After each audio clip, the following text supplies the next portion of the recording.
ডাল মে কুছ কালা হে টার্মিনাল বানাইছেন উদ্বোধনের আগে ফাটিয়ে গেছে। ডাল মে কুছ কালা হে এই শহরকে নিয়ে কোটি কয়েক মানুষ তামাশা করবে, এটা হতে দেওয়া যাবে না।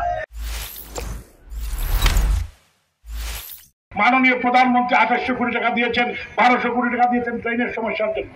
কেন হয় না? ডাল মে কুছ কালা হে। আমরা চাই আগামী দিনে, আমি যখন মাননীয় প্রধানমন্ত্রীর নির্দেশে আমি যখন মানুষের দ্বারা দ্বারা যাচ্ছি, যুবক ছাত্র বন্ধুদের দ্বারা দ্বারা যাচ্ছি, আমি দেখতে পাচ্ছি সবার চোখে মুখে একটা স্বপ্ন। সেই স্বপ্ন হলো তারা চান সিলেট একটি সুন্দর নগরী হবে। আমরা 85 কোটি টাকা দিয়ে মাননীয় প্রধানমন্ত্রী টার্মিনাল বানাইছেন, উদ্বোধনের আগে ফাটিয়ে গেছে। এটা দেখার কেউ নাই। এটা আগামী দিনে এটার কোন জিরো টলারেন্স। সন্ত্রাস, সাদাবাজি আর ছিনতাই, গুটি করে কয়জন ছিনতাইকারী ছিলেন। আর ভূমি দখল, ভূমি কাকো কিছু সংখ্যক রাজনৈতিক নেতৃবৃন্দ, তাদের কোনো দল নেই, তাদের কোনো অধীনে নেই, কালার নেই, তাদের নেতৃত্বে সিলেটে কিছু সংখ্যক আমাদের প্রবাসীদের বাড়িঘর তারা দখল করে। এটাকে সিলেটে সম্ভব? আগামী দিনে আল্লাহ তাআলা যদি আমাকে সুযোগ দেন, সিলেটে কোনো সাদাবাদ, সন্ত্রাসী এবং ছিনতাইকারী, ভূমি দখলকারী থাকতে পারবে না। আমরা থাকবো, নাইলে ভূমি দখলকারী থাকবে। এদের সংখ্যা কত? 1 জন 10 জন, 10 জনের জন্য সারা 42টি ওয়ার্ডের মানুষ 5 লক্ষ ভোটার। আমরা এই বদনাম দিতে রাজি নয়। আমরা সবাই মিলে এদের বিরুদ্ধে যুদ্ধ ঘোষণা করতে হবে, এদের বিরুদ্ধে জাগরণ সৃষ্টি করতে হবে। সাংবাদিকরা জাতির বিবেক, তারা এদের মুখোশ উন্মোচন করে দিবেন। যারা বড় বড় নেতা আছেন এদের সাথে, এগুলোর সাথে জড়িত, তাদের মুখোশ উন্মোচন করবে। এরা যদি আমাদের আশপাশে কেউ হয়ে থাকেন, আমরা তাদেরকে ক্ষমা করতে রাজি নয়। আমরা চাই এই সিলেট হবে শান্তির নগরী। হযরত শাহজালাল রহমতুল্লাহ আলাইহির পবিত্র ভূমি এই সিলেট, হযরত শাহফরান রহমতুল্লাহ আলাইহির পবিত্র ভূমি এই সিলেট। এই পাশে ঘুমিয়ে আছেন নদীর এই পারে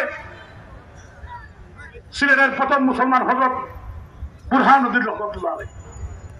এই শহরের এমন কোনো পাড়া নেই, মহল্লা নেই, 360 আউলিয়ার শহর।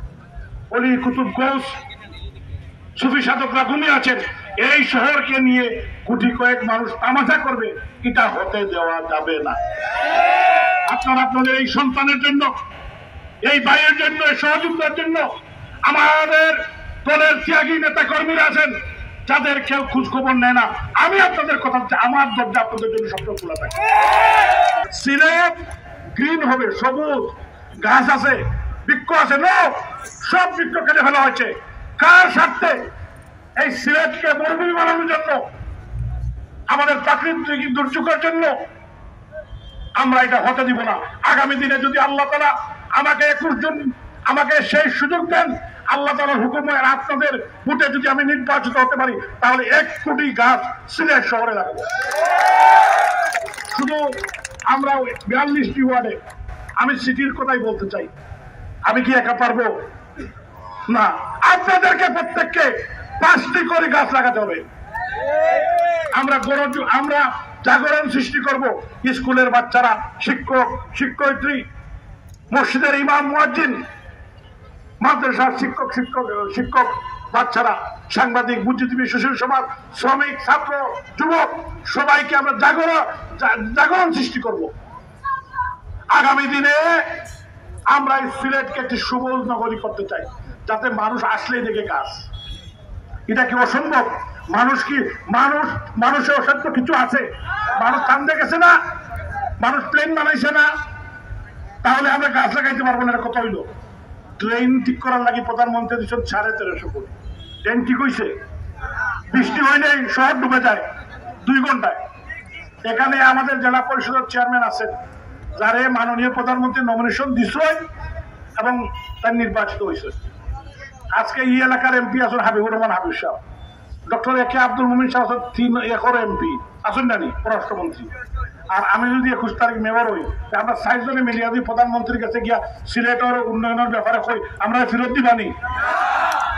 অবশ্যই আমরা যা ফান চাই নাই।